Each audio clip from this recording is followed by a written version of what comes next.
ओम नमः सिद्धिभ्यां नमो अरिहन्ताणं नमो सिद्धाणं नमो ऐर्याणं नमो वज्रायाणं नमो लोई सर्वसाहूणम्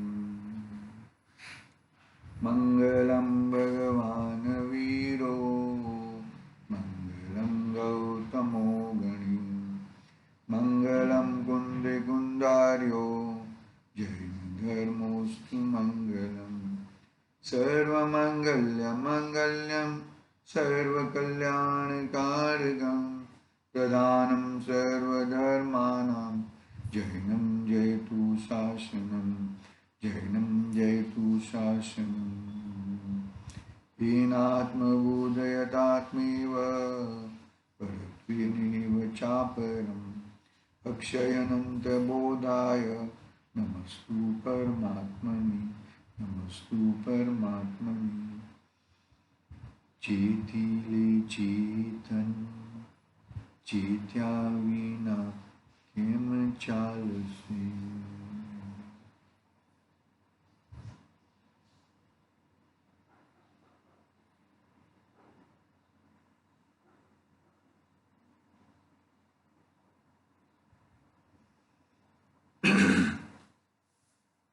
आचार्य पूज्यपाद स्वामी का महान ग्रंथ समाधि तंत्र अपने सामने विराजमान है।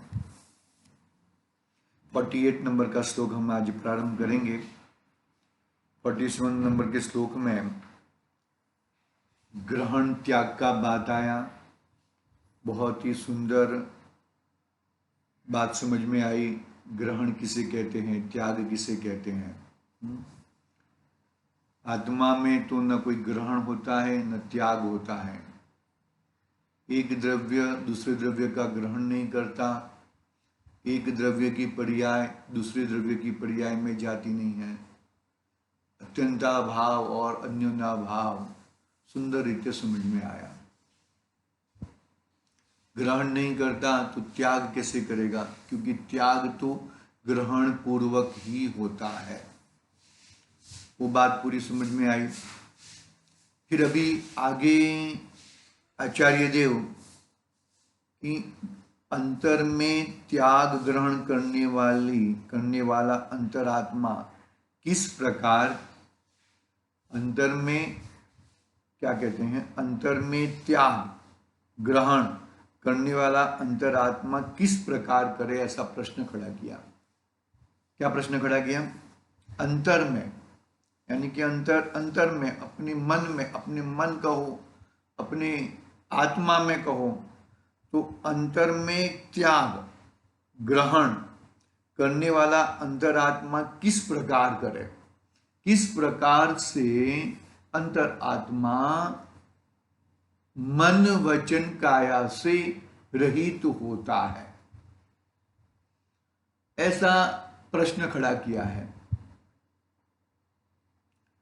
मन से, वचन से और काया से, बराबर। अंतरात्मा तो मुनिराज है, धन्य मुनिराज है। मन गुप्ती, वचन गुप्ती और काय गुप्ती कैसे करते, गुप्तियों में कैसे प्रवेश करते हैं, है ना। मुख्य अपना तत्वार सूत्र में गुप्ती का क्या परिभाषा दी है कि उपयोग को उपयोगवान में,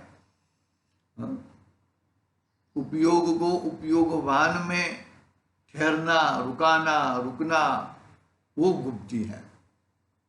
उपयोगवान द्रव्य में हूं ना, उपयोगवान द्रव्य में हूं, और वो द्रव्य को अपने में ही रहना, अपने उपयोग में, अपना उपयोग में अपना ही चीज रहना, मन से, वचन से, काया से, तीन से गुप्ती हो जाती है। देखो पढ़ते हैं हम यहां से 48 नंबर का श्लोक। अंतर में त्याग ग्रहण करने वाला अंतरात्मा किस प्रकार विचार करे, कैसा विचार करता है, उसका कैसा विचार आता है। 48 नंबर का, युजित मनसाय आत्मनम व्याख्यायाभ्या वियोजतीत मनसा व्यवहारं तु त्यजेद्वा का योजितम।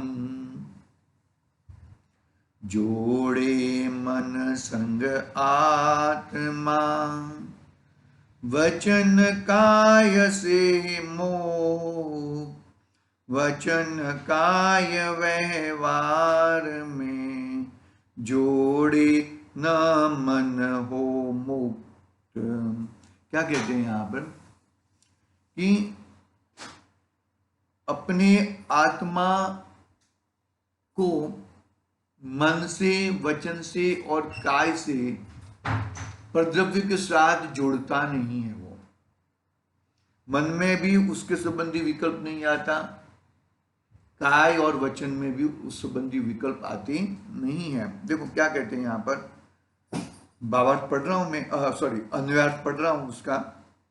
आत्मा को मन के साथ, आत्मा को मन के साथ संयोजित करे, चित्त और आत्मा का अभेद रूप से अध्यवसाय करे, चित्त और आत्मा का अभेद रूप से,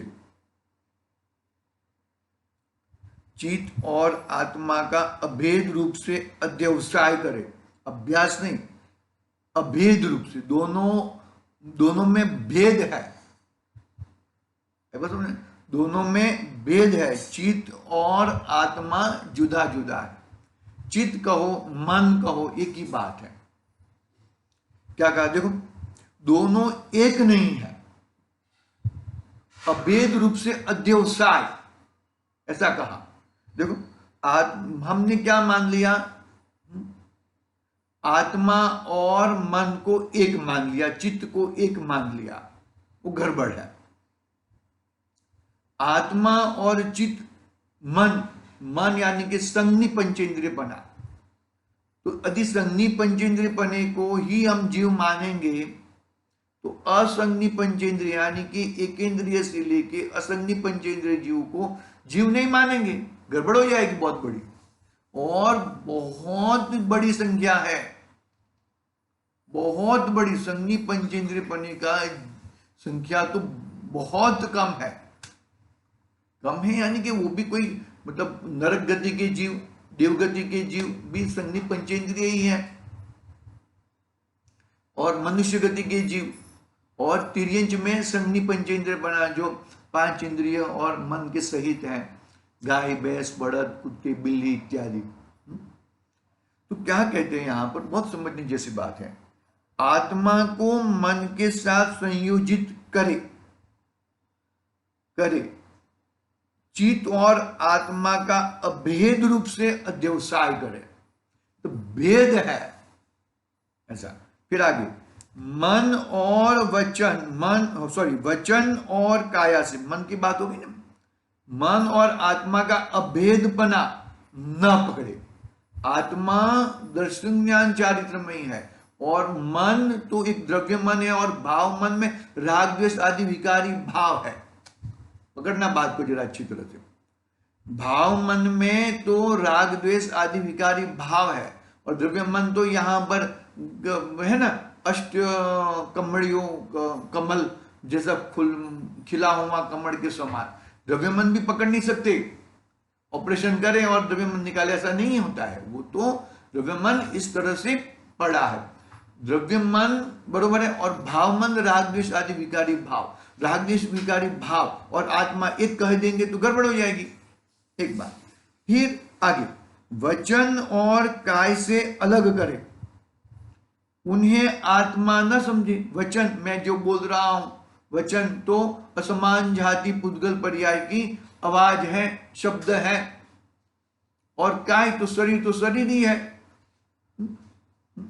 तो वचन और काय से अलग करे, उन्हें आत्मा न समझे, और वचन काय से किए हुए व्यवहार को मन से छोड़ दे, मन से छोड़ दे। ये वचन और काय से किए हुए व्यवहार को मन से छोड़ दे, उसमें चित्त न लगावे।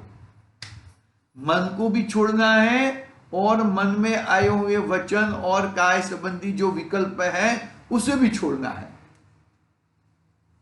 मन में होता है ना, मन में आ जाता है, ये हो गया, ये हो गया, ये कर रहा है, वो कर रहा है, ऐसी बहुत सारी बातें अंदर मन में आ जाती है। तो क्या हुआ, हाँ, उन्हें आत्मा न समझे और वचन काय से किए हुए व्यवहार को मन से छोड़ दे, उसमें चित्त को न लगावे। आत्मा तो उसके अंदर प्रवेशता ही नहीं है, आत्मा तो उसका करता है ही नहीं, लेकिन तुम मन के द्वारा भी मन में भी ऐसी बातें मत लाया कर, वचन की बातें, काया की बातें वो भी मत लाया कर, ऐसा कहते हैं। देखो मैं टीका पढ़ता हूं, टीका में और भी विशेष खुलासा है। देखो टीका, वह अंतर आत्मा को जोड़े अर्थात संबंध करे, किसके साथ, मन के साथ, अर्थात मानस ज्ञान भाव मन के साथ। मन वह आत्मा है ऐसा अभेद रूप अध्यवसाय मान्यता करे, ऐसा अर्थ है। और वाणी और काया से आत्मा को वियुक्त करे, पृथक करे, अर्थात वाणी और काया में आत्मा का अभेद रूप अध्यवसाय नहीं करे, ऐसा अर्थ है। और वैसा करने वाला वाक्य काय योजित अर्थात वाणी काय द्वारा योजित आदि संपादित प्रतिपादक भाव रूप से शिष्य गुरु संबंध रूप प्रवृत्ति निवृत्ति व्यवहार को किसके साथ संपादित, मन के साथ, और मन में आरोपित व्यवहार को मन से तजे, अर्थात मन में चिंतन नहीं करे। देखो जो मन है, मन को दो चीज में बांटा, द्रव्य मन और भाव मन। भाव मन को हमने पहले क्या कहा कि रागादि विकारी भाव है, वो आत्मा की नहीं है, वो बात एकदम सही है। लेकिन किसके हैं, पैदा कहाँ होते हैं, तो विकारी भाव तो पैदा कहाँ होते हैं भाई, आत्मा में ही पैदा होते हैं। कहाँ पैदा होते हैं, आत्मा में ही पैदा। जरा थोड़ा कॉन्ट्राडिक्शन है, थोड़ा समझना अच्छी तरह से। क्या कहा कि भाई जो भाव, द्रव्य मन को तो छोड़ दो, द्रव्य मन तो है ही नहीं। द्रव्य मन जो यहाँ पर जो हृदय के बाजू में, हृदय के वो बाजू में है, वो द्रव्य मन की बात तो यहाँ पर जाने दो, क्योंकि वो तो पुद्गल द्रव्य है। यहाँ पे भाव मन हमने पहले कहा कि आत्मा की नहीं है, बात वो भी एकदम सत्य है, क्योंकि भाव मन यानी कि राग द्वेष आदि विकारी पैदा होते हैं, वो पर पदार्थ के सामने लक्ष्य करके, वचन काया जो है उसके ऊपर लक्ष्य करके, उसका चिंतन करके राग द्वेष आदि विकारी भाव होते हैं। और राग द्वेष विकारी भाव पर के कारण नहीं होते, वो स्वयं उसका चिंतन करता है तब होते हैं। कोई दूसरा कोई व्यक्ति आके राग द्वेष पैदा करा दे, ऐसा नहीं है। तो यहाँ पे स्वयं तेरे राग द्वेष परिणाम है, वो तेरे हैं, ऐसा कहने का भावार्थ यह है कि भाई तू दूसरों में पुरुषार्थ मत कर, पर पदार्थ में पुरुषार्थ मत कर कि भाई ये मुझे राग द्वेष छोड़ने है, मुझे राग द्वेष को घटाना है, ऐसा पर के कारण पर चला जाएगा, पर को मैं छोड़ दूंगा तो राग द्वेष छूट जाएंगे, ये बात नहीं है। यहाँ पर राग द्वेष तेरे में ही पैदा होते हैं। भाव मन यानी कि मोह राग द्वेष आदि विकारी भाव आत्मा में ही पैदा होते हैं। तो वो भाव मन कैसा प्रकट होता है कि भाई वचन और काया से। तो वचन और काया को इतना तू छंछड़ मत, इतना तू विकल्पों में मत घुमा दे जिससे तेरा भाव मन कंटिन्यू यानी कि राग द्वेष मोह राग द्वेष विकारी भाव कंटिन्यू होता रहे। देखो मतलब यहाँ पे मन यानी कि आत्मा नहीं लेना है, लेकिन मन यानी कि भाव मन है, वो भाव मन आत्मा का है ऐसा कहना है। भाव मन आत्मा का कहने से मोह राग द्वेष आदि विकारी भाव को छोड़ने के लिए तुझे पर में पुरुषार्थ नहीं करना है। मोह राग द्वेष रूपी विकारी भाव को छोड़ने के लिए तेरे आत्मा में ही पुरुषार्थ करना है, वो बात लेनी है। यहां पर पकड़ में आई बात। देखो पढ़ता हूं मैं यहां से वापिस। हाँ, आत्मा को जोड़े अर्थात संबंध करे, किसके साथ, मन के साथ। तो मन कैसा प्रकार का, दो प्रकार का है, द्रव्य मन और भाव मन। द्रव्य मन को छोड़ दो साइड में, भाव मन यानी कि मोह राग द्वेष विकारी भाव, बरोबर है। हाँ, अर्थात मानस भाव मन अथवा अर्थात मानस ज्ञान भाव मन के साथ मन वह आत्मा है ऐसा अभेद रूप अध्यवसायी मान्यता करे, ऐसा अर्थ है।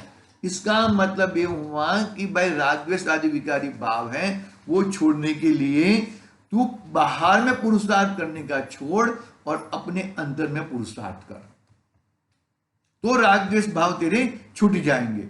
आई बात समझ में? नहीं तो क्या है भाई, ये इसने राग करवाया, इसने राग कराया, इसने द्वेष करवाया, तो द्वेष वाले साइड पे चले जाओ, राग वाले मेरे पास आ जाओ। अरे राग और द्वेष दोनों आत्मा के विभाव भाव है, दोनों विकारी भाव है, मन में पैदा होते हैं। तो मन को आत्मा के साथ जुड़ाने का कारण ये है, मन को आत्मा के साथ, क्योंकि भाई देखो विकारी भाव पैदा आत्मा में होते हैं, यानी कि भाव मन आत्मा का वो अपेक्षा से कहा, वो अपेक्षा से कहा भाव मन। द्रव्य मन तो अष्ट पाखड़ी रूप है, वो संगनी पंचेंद्रियपना, और उस राग द्वेष आदि विकारी भाव तो सभी जीवों में होते हैं। मोह राग द्वेष आदि विकारी भाव सभी जीवों में होते हैं। अपनी अपनी प्रकट करने के जो इंद्रिय द्वार है वो कम है। पंचेंद्रिय में 5 द्वार है, एक इंद्रिय में 1 द्वार है, 2 इंद्रिय में 2 द्वार है, वो अपने जो भाव मन को प्रकट करने का। तो भाव मन आत्मा में पैदा होता है, वो इस वजह से कहा कि वो तुझे वो आत्मा का नहीं है, लेकिन आत्मा में इसके लिए पैदा होता है कि पर पदार्थों से तू छूटे और भाव मन को यानी कि राग द्वेष आदि विकारी भाव को छोड़ने का पुरुषार्थ तू अंदर करे। देखो पढ़ेंगे हम, आगे पढ़ेंगे तो मालूम पड़ेगा। देखो आत्मा को जोड़े अर्थात संबंध करे, किसके साथ? मन के साथ, अर्थात मानस भाव मन के साथ। मन वह आत्मा है ऐसा अभेद रूप अध्यवसाय मान्यता करे, ऐसा अर्थ है। एक बात बरोबर है, मन रूपी बात हुई, वाणी और काय की बात है। वाणी तथा काय से उसको, वाणी तथा काय के उसको आत्मा को वियुक्त करे, आत्मा को वियुक्त करे, पृथक करे। अर्थात वाणी और काया से, काया में आत्मा का अभेद रूप अध्यवसाय नहीं करे। अभेद रूप यानी कि वाणी और शरीर, वाणी बोलना जो शब्द है वो, और काय यानी कि शरीर, शरीर में ये दोनों एक आत्मा एक में कहें, ऐसी मान्यता को छोड़े, ऐसी मान्यता को छोड़े। बरोबर है? एक बात। दूसरी बात हुई, ऐसा अर्थ है और वैसा करने वाला वाक् कायोजित, वाक् यानी कि शब्द कायोजित, अर्थात वाणी काय द्वारा योजित है, अर्थात संपादित है। प्रतिपाद्य प्रतिपादक भाव रूप, शिष्य गुरु संबंध रूप, प्रवृत्ति निवृत्ति रूप, प्रवृत्ति निवृत्ति व्यवहार को किसके साथ? मन के साथ। मन में आरोपित व्यवहार को मन से तजे। बरोबर है ना? क्या 3 चीज है अपने पास, मन, वचन और काया। मन को आत्मा के साथ क्या किया? जोड़ दिया, अभेद रूप से अध्यवसाय उसकी मान्यता करे। मन और आत्मा को एक, इसके लिए कहा, वापिस मैं कह रहा हूं कि मन के 2 भेद है, द्रव्य मन और भाव मन। भाव मन यानी कि मोह राग द्वेष आदि विकारी भाव। तो भाव मन को आत्मा के साथ इसके लिए जोड़ा कि वो मोह राग द्वेष आदि विकारी भाव आत्मा में पैदा होते हैं, बाहर में पैदा नहीं होते हैं। इसकी वजह से भाव मन को आत्मा का कहा। एक बात हुई, बरोबर है? क्योंकि वो ऐसा कहने का भावार्थ क्यों है? बाद में आचार्य देव उसको ही ठुकरा देंगे। ऐसा क्यों कर रहे हो आचार्य देव कि भाई मोह राग द्वेष रूपी विकारी भाव तुझे छोड़ने के लिए बाहर में कुछ करना नहीं है, तेरे को तेरे आत्मा को ही संभालना है। इसके लिए मोह राग द्वेष रूपी विकारी भाव भावमन आत्मा का कहा। एक बात। अभी दूसरी बात, वाक यानी कि वचन और काय। वचन तो किसी देह के माध्यम से वचन होते हैं, कबूतर आदि उसके हिसाब से बोलते हैं, कुत्ते आदि उसके हिसाब से बोलते हैं, और गाय भैंस आदि उसके हिसाब से बोलते हैं। तो जो जो हिसाब से जो जो बोलते हैं वो हिसाब से वो शरीर के आश्रित है, बरोबर है? तो वचन भी शरीर के आश्रित है। तो शरीर और वचन दोनों आत्मा के साथ अभेद रूप नहीं है, जुदे हैं, शरीर भी जुदा है और वचन भी जुदे हैं, वो बात हुई। और वो उसका व्यवहार तुम मन के द्वारा आत्मा में राग द्वेष पैदा मत कर। आई बात, मानो कि वचन और काय का व्यवहार, वचन और काय का जो व्यवहार होता है वो व्यवहार मन के द्वारा, मन में मत ला, मन में यानी कि राग द्वेष, उसके ऊपर राग द्वेष मत कर, राग द्वेष छोड़ दे, यानी कि भाव मन को छोड़ दे। भाव मन को छोड़ने के लिए तू किसके पास जा कि अपने स्वभाव के पास, अपने आत्मा के पास जा। ये बात है यहां पर। वापिस एक बात पढ़ लेता हूं, हाँ, तो मतलब क्लियर होएगा।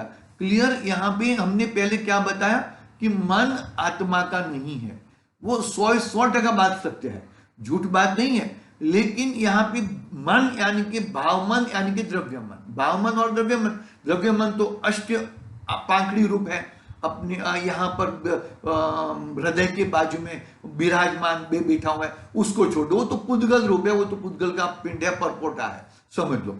अभी दूसरी बात, भाव मन। भाव मन यानी कि आत्मा में पैदा होते हुए मोह राग द्वेष आदि विकारी भाव, विकारी भाव है, विभाव भाव है, संसार में घुमाने वाले भाव है। तो वो आत्मा के कैसे हो सकते हैं? अरे भाई विभाव भाव है, विभाव भाव को आत्मा का कहा, इसके लिए उसको छोड़ने के लिए तुझे पुरुषार्थ बाहर में नहीं करना है। क्या कहा? उसको छोड़ने के लिए पुरुषार्थ बाहर में नहीं करना। नहीं तो तू बाहर में पुरुषार्थ कर रहा था, तो बाहर में और भी राग द्वेष होते रहेंगे। तो तेरा पुरुषार्थ तेरे मन के द्वारा, तेरे भाव मन में आ जाए, तेरे भाव मन को छुड़ा दे। और भाव मन में जो राग द्वेष आदि विकारी भाव पैदा होते हैं वो किसके कारण होते हैं? वचन और काय के द्वारा।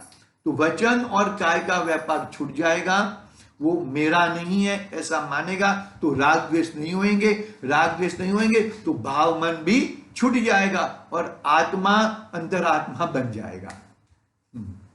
बात समझ में?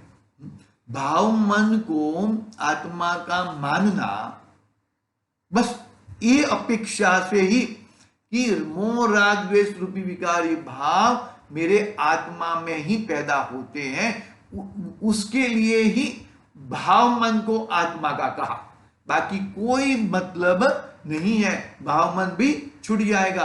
अरे मन, भाव मन यदि अपना होता तो सिद्ध भगवान में भी भाव मन होना चाहिए, तो नहीं है भाव मन वहां पर। आई बस में, क्योंकि भाव मन यानी कि राग द्वेष आदि विकारी भाव। देखो ठीक है, हम आगे बात करेंगे, आज की बात यहां पे पूरी करते हैं। आज के लिए ओम नमः सिद्धे व्याहा।